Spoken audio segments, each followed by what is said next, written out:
was a weak old man. You can't win, Darth. If you strike me down, I shall become more powerful than you can possibly imagine. Everlasting covenant, saying, Unto thee will I give the land of Canaan, the lot of your inheritance, when ye were but few, even a few, and strangers in it. And when they went from nation to nation, and from one kingdom to another people, he suffered no man to do them wrong. Yea, he reproved kings for their sakes, saying, Touch not mine anointed, and do my prophets no harm. Sing unto wrong. Yea, he reproved kings for their sakes, saying, Touch not mine anointed, and do my prophets no harm.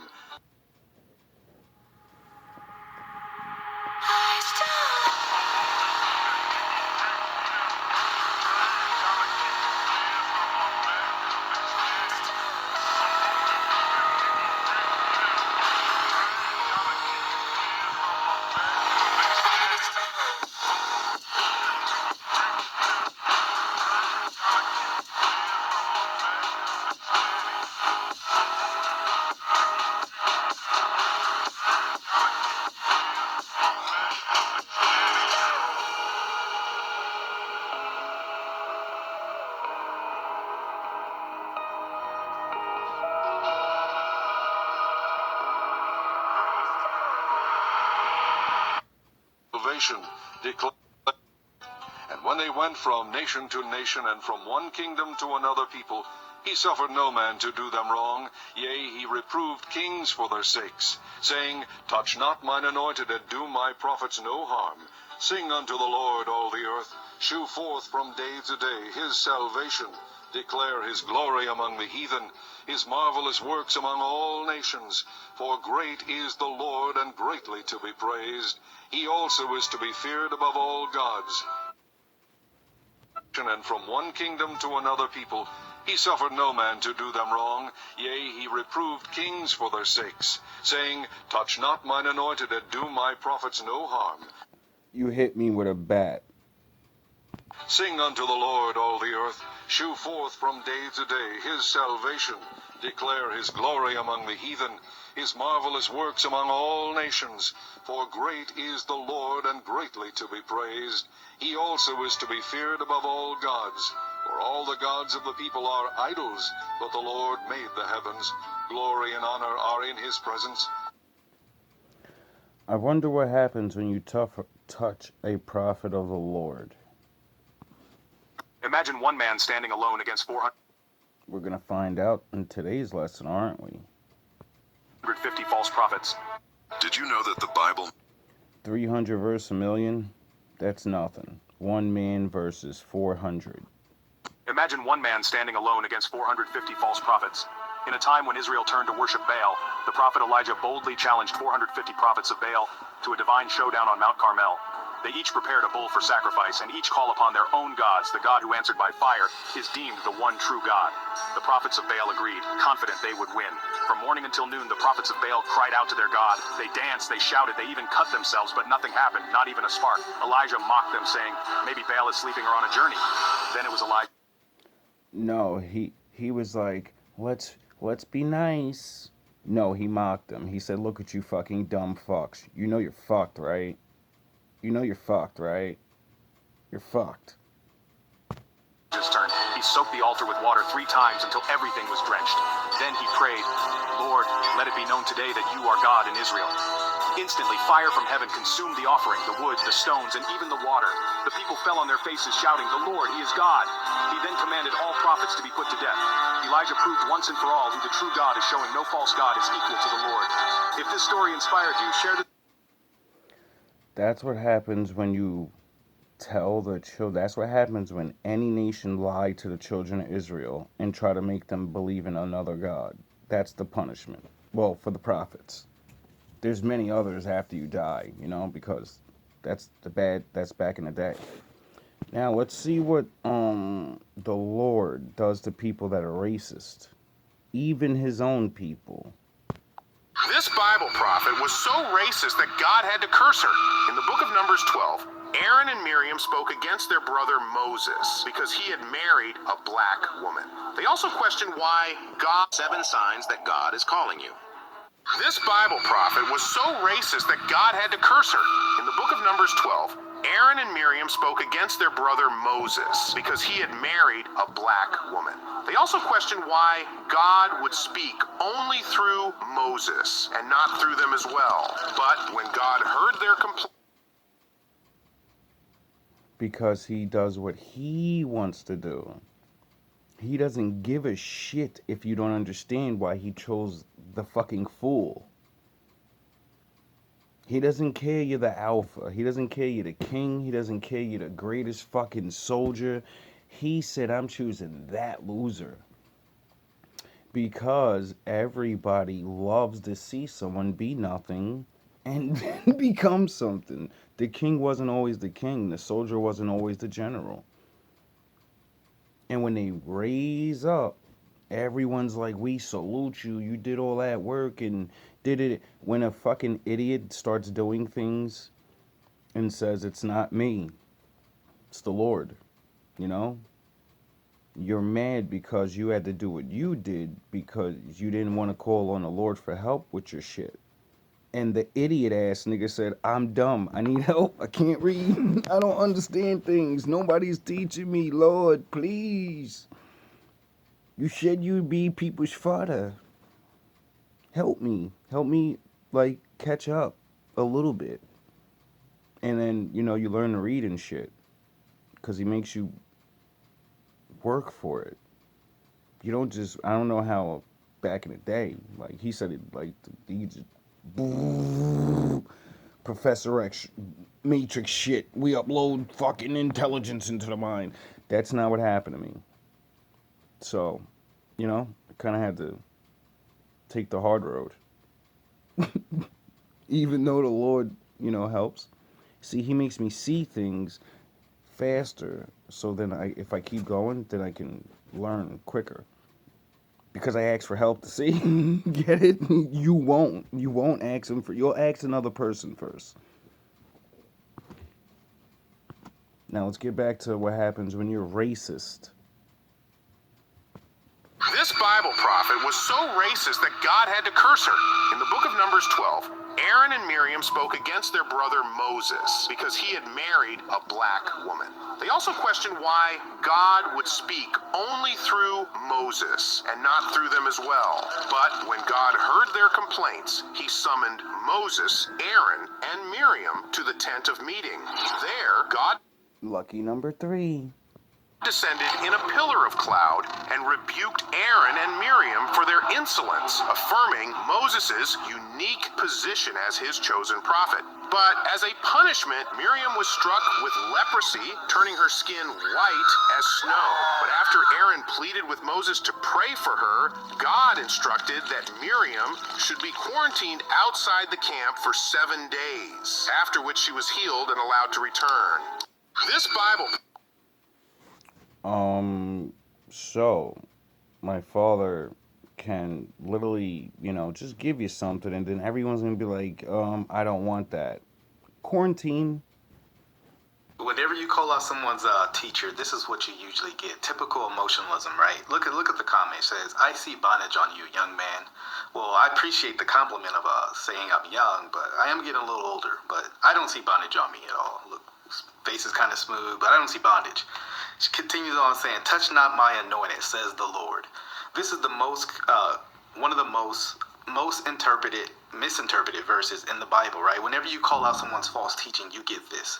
Although that verse is not talking about coming against someone in a verbal disagreement in their theology. It was actually talking about killing the person. And no, I am not trying to kill your favorite false teacher. I am trying to lovingly correct them, as well as you. May God open your eyes and other people's eyes to the sound doctrine in Scripture. Do you realize if you stop someone from working, you're killing them? If you stop what they do, you're stopping their dream, you're killing them. If, you know, so there's a lot of ways to die. That's why they say cowards die many lives, you know? There's all these sayings because the death that we immediately think of, we believe that's the only death. No, people are living in death. They can't do anything, no matter how hard they try. Get it? So that's like being dead. You can't do anything. It's all metaphors until the Lord makes it exactly what it's supposed to be. Heavens, glory and honor are in his presence, strength and gladness are in his place. Give unto the Lord, ye kindreds of the people, give unto the Lord glory and strength. Give unto the Lord the glory due unto his name. Bring an offering and come before him. You know, like all your love and all your praise. Well, love is not a word. Love, according to the Lord, is doing his laws. So you go to the Lord with his laws, and say, look, daddy, look, daddy, look how much I love you. I know I can't be like you and do all the laws, but look. And then you praise him for not smashing your head in. Get it? Because he could. He could just be like, you're a sinner, you're done. But he has grace. And that's the reason that no one can be jealous of no one. Because, that's what you're going to want. Worship the Lord in the beauty of holiness. Fear before him all the earth. The world also shall be stable, that it Oh, it's coming. be not moved. Let the heavens be glad, and let the earth rejoice, and let men say among the nations, the Lord reigneth. Let the sea roar, and the fullness thereof. Let the fields rejoice, and all that is therein. Then shall the trees of the wood sing out at the presence of the Lord, because he cometh to judge the earth. Oh, give thanks unto the Lord, for he is good, for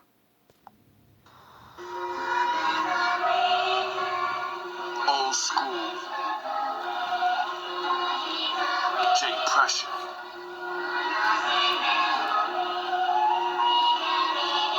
When we gonna wake up? You either selling out Uncle Tom and a bread with a slave mind. People say there's nothing we can do, that's not a brave mind. But at the same time, what can we do? Brave lines live together like before they made time. Before Esau beat us into a changed mind. Before the Egyptians hollowed our souls with a cave mind. Dwelling in cells, looking through gray lines. Life white and black, why they looking to shade mine, looking to spray mine. With the right plans, Bible said Jesus is black. Why do we pray to a white man? Those light schemes, I can't hold back no more. Listen, it ain't right, fam. Real Israelites, we got the right plan. Go left with hey, a devil. The Bible says the Lord looks like a jasper stone. Do you know what a jasper stone looks like? If you see it, racism will start to dwindle out of your heart. But you only get to see who he chooses. So anger stays in your heart. Because you're just worrying about colors and dumb shit. Not realizing it said Adam, it's not a name, it means man. And Adam has the physical form of the Lord. Duh. Do you have what I have? Do you have two eyes? Do you have a cock and balls? So, you do realize you have the greatest form the Lord has ever created. Himself. The angels don't look like him. Right plan, go left where hey, a devil is using his right hand of law to run fair through the right lands. Tired of building up the world stage just to be the hype man. Bible in the left, the Michael sword in the right hand. Full armor guard on my body, I am the right lamb. You seeking the light, you getting the truth. I give all bars like jail when I step in the booth. Lions versus sheep, disciples put the weapon in troops. We dying to eat. Lucky ones dying, they sleep. Some slide with the heat. Call them LeBron James, I palm flames. I'm making new shit, you reuse it like pawn chains. Pressure more on things, but never the long game. Rappers really actors, they playing out the pawn game. Identity crisis and cope with a script. You know why you should never be mad it takes long to live your life and get your dreams or whatever it is? You know why? Because most people that destroy what they finally want, they get it too early. You know, if you don't work towards something, you can't appreciate it because you just got it. See, anything you actually work for in whatever, physical, mental, whatever, you know, it you have the mentality of this is mine because of all the work I did to get it. It makes you feel different. If you don't do it that way, you can't have that feeling. You could pretend, you can show the thing off and get the stuntage and the but life is about how you feel. Because if you didn't feel good, you wouldn't be a hater. If you feel bad, that's what makes you a hater. The lack of accomplishment. Really act as they playing out the ball game. Identity crisis and cope with a script at a long range. Edit your life, you got a long frame. Life a movie, I call it the war games. It's not out of the flesh, people play like guitar strings. Your mind in a box, you never jar things. The devil built the easy path to hell. I keep change for the God lane. Everybody want the fast shit. Fast life, fast lane, fast cars, fast bitches. Nah, I like patience. I don't mind having a change. You know? Everybody's so souped. I go through the fast lane, nigga. Well, I'll stick to that old road. Throw my little bit of change, stop, you know? I don't mind. I don't mind. You know, the road to the Lord is narrow and slow, right? So, you know, it's funny how everything we have in life is literally the death, like it's a representation of like the heavens, you know, like a highway to hell, do do do do do. And what do you see in every picture when they show that road? They show a road and then a fork in it, and one goes to the dark and one goes to the light. You kind of getting it? Wanderer on the earth. First murder in the Bible. Why did God favor Abel's offering over Cain's? Cain and Abel were the sons of Adam and Eve. Cain, the older brother, worked hard as a farmer, growing crops, while Abel, the younger brother, was a shepherd who cared diligently for his sheep. One day, Cain and Abel decided to offer gifts to God. Abel chose the best lamb from his flock, offering it with great care and devotion. In contrast, Cain, in his haste, gathered some fruits from his harvest, but did not select the finest. God was pleased with Abel's offering, but not with Cain's. This made Cain very upset and jealous. God spoke to Cain, saying, "Why are you angry? If you do what is right, will you not be accepted? But if you do not do what is right, sin is crouching at your door. It desires to have you, but you must master it." Ignoring God's warning, Cain's anger grew. He lured. Did the Lord tell him, I don't love you as much as I love Abel? No. He said, I'm going to reward the motherfucker that did what I told him to do, and you would have got rewarded too, both of you. I'm the Lord. I could give fucking many blessings. You're not getting your blessing because it was a contest. He said, you herd sheep and you are a farmer, you know? And I want you to just give me the best of the first thing that like you grow, your livestock and your crops. I don't want no blemishes. I don't want no worm bites. I don't want no marks on the sheep. I don't want you got to raise this thing like it's a fucking kid. You better make sure this thing is perfect. You know, use all your gardening skills, right? And then give it to me. And then the rest is all for y'all. This greedy motherfucker said, I'm going to give him my second or whatever, and it had blemishes, scars on it and shit. Could you imagine giving your boss, you know what I'm saying? Like, it's like, whoa, bro, you took the work. You took the good cream off the top and said to your boss, here, nigga, take that. Even though your boss is the only reason you can even have those sheep. He gave you the fucking sheep. He created it. So, are you crazy? Like, what are you doing? It's not like he can't see everything. Your mother and father got in trouble for believing the same stupid shit.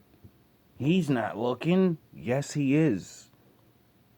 He's always looking.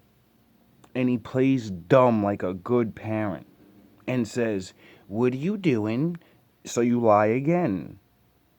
And say, what? Like, you know, like, what the fuck are you talking about? Why you think the first thing you said was, what did you do, Adam? I ain't do nothing. It wasn't my fault. It was the bitch. You gave it to me. Oh, so my father set you up is what you're saying. Do you see how the Lord is the greatest, like, Batman ever? And he literally Batmans through the Bible so people can understand. Yo, bro, when you fuck up, just be like, yo, my bad. Yo, I'm not like you. I'm not like you. I'm not like you. You know? Forgive me for knowing and finally realizing I can't be perfect. And the only way I can even have a perfect day is with your help. Are you angry? If you do what is right, will you not be accepted? But if you do not do what is right, sin is crouching at your door. It desires to be a restless wanderer on the earth. You have to remember. So after he gets jealous over a contest, I guess, in his mind, he bludgeons him in the head with a rock. Reverse David versus Goliath style. And soon as his blood touched the floor, it was a wrap. It screamed out to the Lord, it says. At the moment his blood fell to the floor, the Lord already knew his signal. The bat signal went off. And the Lord already knew what was going on. And he was like, you're fucked now. You're cursed. first murder in the be a restless wanderer on the earth. What does that mean? It means you're a bum. You're going to be the first murderer, and now you're the first hobo. You're going to travel, and I'm going to curse you everywhere you go. Get it? You're done. I'm going to take my blessings off you. I'm going to take my, smarts away from you. The thing you need not to be a bum. You have to remember what Cain's livelihood was. He was a farmer. And for Cain, for him, growing food, it's going to be impossible. He just lost his livelihood. He was removed from God's presence, and he'll be a restless wanderer. In other words, he'll no longer have any place to call home. He will never find rest. I want you to really focus in on that idea of restlessness, because that's the heart of the matter. The rest of his life will not produce satisfactory results for him. And what's interesting about that? That's the life of people who leave the presence of the Lord.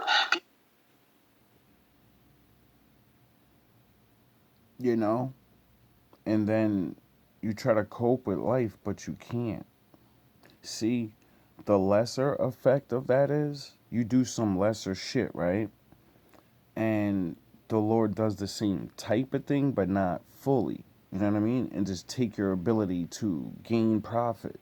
So he lets you be like, you get a little job or some shit. But your business is out in the open. What you did comes out. And now people are ashamed of you. So, you shun the shunning. And then we all know that trying to cope with life not around people is hard. And most people fall to the drugs, and drugs don't ever really, it doesn't satisfy that. And that's a gateway to the other side. And most people just don't get that. People who do it their way, chasing everything this world offers, every pleasure, money, fame, women, men, false identities of who they want to have sex with, drugs, alcohol, power, none of it satisfies the yearnings of our soul. It can't. Because nothing outside of a relationship with the Lord can satisfy us. I love this quote from actor Jim Carrey. I don't give a fuck about all that.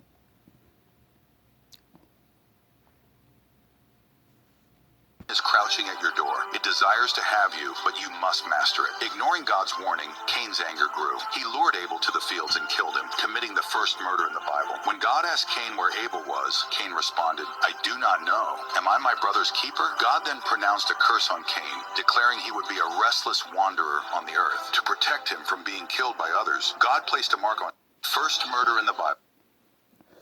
First curse, you're a bum. Second curse, I'm going to put a mark on you so nobody will ever take your life. You wanted to take him out, you got what you wanted. Now no one's going to take you out. You got to live forever fucked up. So since you're not, Cain, whatever your money-making skill is, he takes it away. Get it? Whatever you do, you get it? And I see things like this happen all the time. See, when you actually study the Bible and you look in the world, you're like, oh shit, my father is really not playing. Joseph's dreams. Joseph was Jacob's favorite son because he was the first son of Rachel. To show Joseph how much he loved him, he had a special coat made for him. The coat was embroidered with many beautiful colors. Joseph's brothers were jealous of him, but when he started telling his brothers about his dreams, they became angry with him. He told them a dream about how they were collecting sheaves of grain when suddenly his sheaf stood straight up and his brothers' sheaves bowed down before it. The brothers were furious and told him to leave. But Joseph had another dream. He dreamed the sun and moon and 11 stars were bowing down to him. When he told his family, even Jacob became annoyed, but he wondered what it could mean. Vivid dreams. Pharaoh had a dream. He was standing by the Nile when out of the river there came up 7 cows, sleek and fat, and they grazed among the reeds. Pharaoh had a dream. While imprisoned, Joseph's reputation for dream interpretation spread. Potiphar's wife. While imprisoned, Joseph's reputation for dream interpretation spread.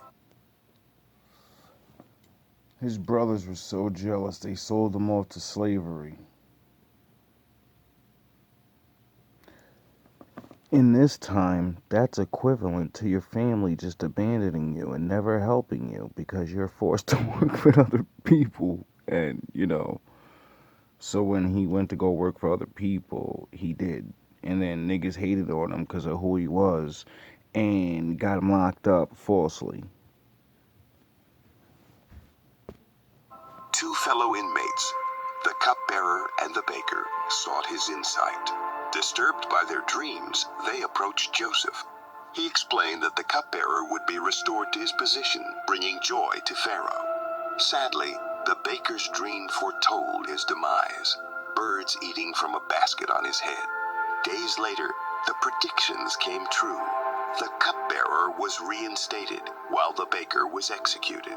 Joseph's gift of interpretation proved accurate, foreshadowing his pivotal role in Egypt's future. Gift of interpretation proved accurate, foreshadowing his pivotal role in Egypt. The shadows.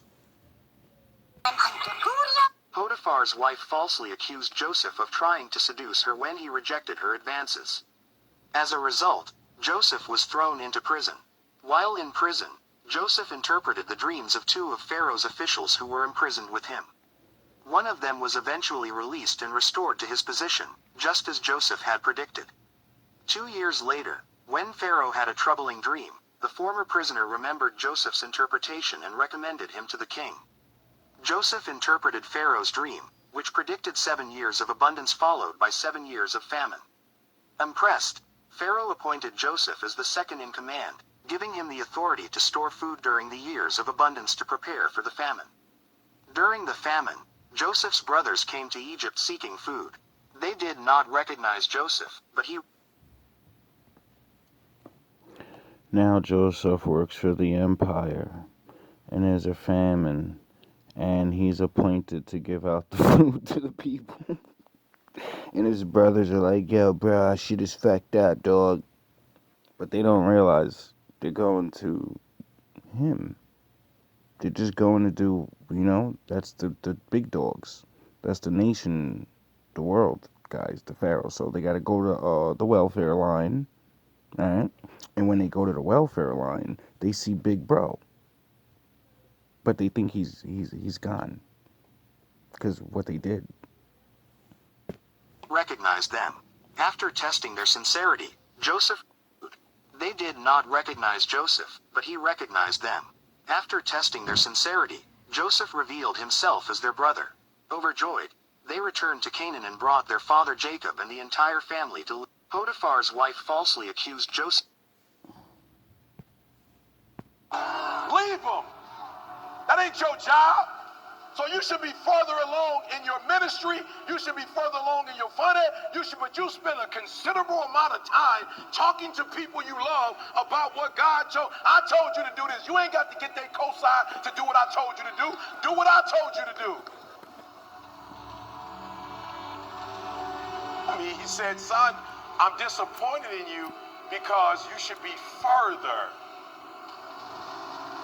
You should be way further than where you are, son. Come on, I'm talking to somebody today. God says, son, 80 million, son, you should be doing that. Now, we're not talking about apps, but we are talking about apps. Matter of fact, God got on me this week and said you should. But the measurement is not the people in your church. The measurement is not your cousin. The measurement is not your parents. The measurement is Jeremiah 29:11. I know the plans that I have for you, said the Lord of hosts. And when I look at my life, I'm like, God, I'm nowhere where I'm not even where you should be.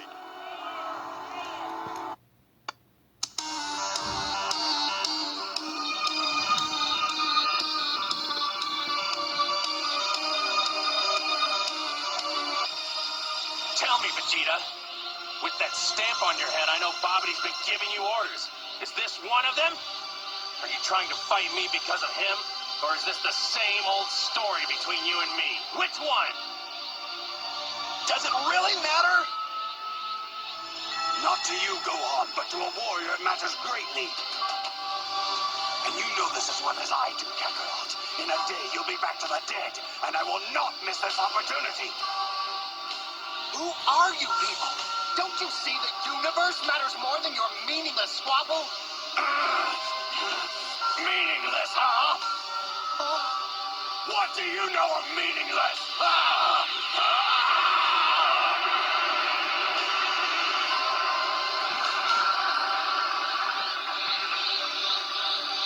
Spend most of your life ruled by another. Watch your race dwindle to a handful. And then, tell me what has more meaning than your own strength.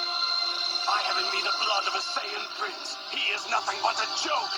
Yet I've had to watch him surpass me in strength. My destiny thrown to the wayside. He's even saved my life as if I were a helpless child. He has stolen my honor.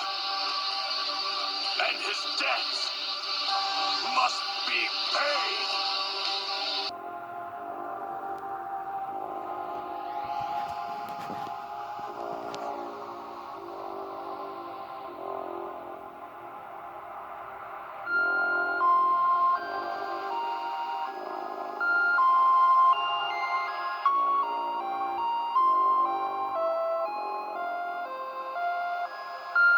I command respect and admiration from everyone around me. I trust my instincts and make decisions that reflect my thoughts. Nothing stands in my way. I am the force of nature and the world bends to my will. I dictate the terms of success and everyone naturally follow my lead. Others are merely shadows in my light. What I do today becomes the standard of tomorrow. Challenges only serve to showcase my strength. My words shape the thoughts of many. Anything less is unacceptable. My energy and ambition are unmatched. Everything revolves around my vision. inspire loyalty and devotion. My mere presence demands attention. I shape the narrative. My influence transforms the landscape.